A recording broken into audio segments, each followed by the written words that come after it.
তিথির বিষয়টা নিয়ে যদি বলি, দীর্ঘদিন একসাথে কাজ করার কারণে, একসাথে স্ক্রিন শেয়ার করার কারণে আমাদের ইন্ডাস্ট্রিতে একটা আর্টিস্টের সাথে একটা আর্টিস্টের ভালো বন্ধুত্ব, ভালো বন্ডিং হইতেই পারে। তিথির সাথেও আমার খুবই ভালো একটা বন্ডিং ক্রিয়েট হয়েছিল এবং একটা নির্ভরশীলতার জায়গা আমাদের মধ্যে ছিল। তার মানে এই না যে আমি ইকরাকে ডিভোর্স দিয়ে তিথিকে বিয়ে করব। এই কথা না আমি কোনোদিন ইকরাকে বলছি, না তিথি কোনোদিন আমাকে এই কথা বলছে। সো এইটাকে এত জাস্টিফাই আপনারা করতে পারেন না। আই হ্যাভ প্রুভ, আমি আমি আমি কয়েক জায়গায় লিখছি যে তুমি আমার ওয়াইফ, ইকরাকে, যে তুমি আমার ওয়াইফ। তো আমার লাইফে ওয়াইফ একটাই, and it is you, and আমি তোমাকে ডিভোর্স দিব না, আমি তোমার সাথে সংসার করতে চাই। কয়েকবার এই কথা আমার কনভারসেশনে লেখা আছে, আপনারা দেখবেন।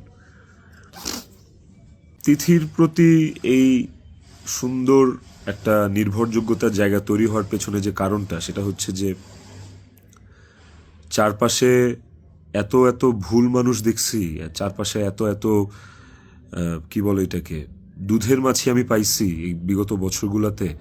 ওকে আমার কাছে অনেস্ট মনে হয়েছে, ওকে আমার কাছে ডেডিকেটেড মনে হয়েছে।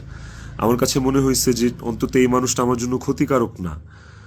তো যখন আপনি আপনার সারাউন্ডিংসে এরকম একটা মানুষ পাবেন যে মানুষটা আপনার জন্য ক্ষতিকারক না, ডেডিকেটেড এবং এবং যার সাথে আপনার মেন্টালিটি ম্যাচ করে, ওই মানুষটা সাথে আপনার ভালো বন্ডিং হওয়াটা খুব স্বাভাবিক। শুধু আমার না, আর অনেকের এরকম হয়। আমার এখন যেটা মনে হইতেছে সেটা হচ্ছে যে ইকরা আমার কাছে যতবার ডিভোর্স চাইছে, ও যতবার বলছে যে আমাকে ডিভোর্স দিয়ে দাও, আমার আসলে ওকে ডিভোর্স দিয়ে দেওয়া উচিত ছিল, তাইলে অন্তত ইকরা তো বেঁচে থাকতো।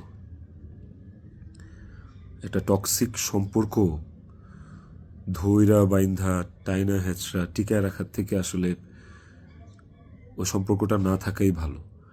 অন্তত মানুষগুলো তো জীবিত থাকতো। দেখেন, ইকরা মারা গেছে, ইকরা একা মারা যায়নি, ইকরার সাথে আমাকেও নিয়ে গেছে। আমি এখন একটা জিন্দা লাশ। পৃথিবীতে সবচেয়ে বড় শাস্তি কি হইতে পারে? আমি যদি ফাঁসিতেও ঝুলি, ওটা আমার কাছে কোনো পানিশমেন্ট না, শাস্তি না। আমাকে যদি আপনারা মব করে মাইরাও ফেলেন, সেটাও আমার জন্য শাস্তি না। আমি আমার শাস্তি পায়া গেছি। এবং এই যে জিন্দা লাশ হয়ে বেঁচে থাকাটা, এটা আমাকে সারা জীবন বয়ে বেড়াইতে হবে। ওর অভাব আমার সারা জীবন ফিল করতে হবে। আমার নিজের জন্য বাঁচার আসলে আর কিছু নাই। আমি আমার শাস্তি পায়ে গেছি। আমি এর চেয়ে বড় কোনো শাস্তি হইতে পারে না যে আমি একটা জীবিত লাশ হয়ে সারাটা জীবন পার করব। বিশ্বাস করেন, আমার দম বন্ধ হয়ে আসে, আমার নিঃশ্বাস বন্ধ হয়ে আসে। আমি আমি 5 মিনিট পর পর আমি উন্মাদ হয়ে যাইতেছি। বাট ইভেন আমি সুইসাইড করারও অনেক চিন্তা ভাবনা করতেছিলাম। বারবার মনে হচ্ছিল যে আমি ইকরার কাছে চলে যাই, ইকরা আমাকে ডাকতেছে। কিন্তু যখনই রিজিকের চেহারাটা চোখের সামনে ভাইসা ওঠে না, ওই মুহূর্তে আসলে আর কিছু মাথায় কাজ করে না। মনে হয় যে না না না না, আমি করতে পারবো না, রিজিকের জন্য আমার বাঁচতে হবে।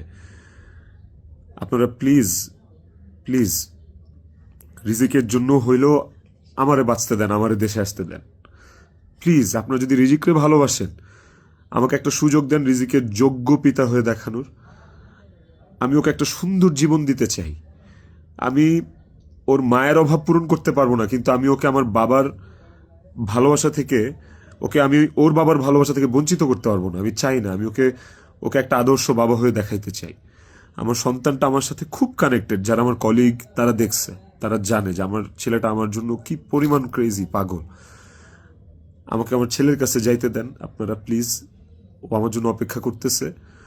ওকে ওকে আমি মানুষের মতো মানুষ করতে চাই। ওকে আমি পৃথিবীতে সুখের একটা জীবন দিতে চাই। প্লিজ। আইনের প্রতি আমার শ্রদ্ধা আছে। আমি দেশে আসলে আইন আমাকে যে শাস্তি দিবে, আইন যে সিদ্ধান্ত নিবে, আমি সেই সিদ্ধান্তের সাথে একমত থাকব। আমার তাতে কোনো আপত্তি নাই। আইনিভাবে এই জিনিসটা ফেস করবো, আমার কোনো আপত্তি নাই।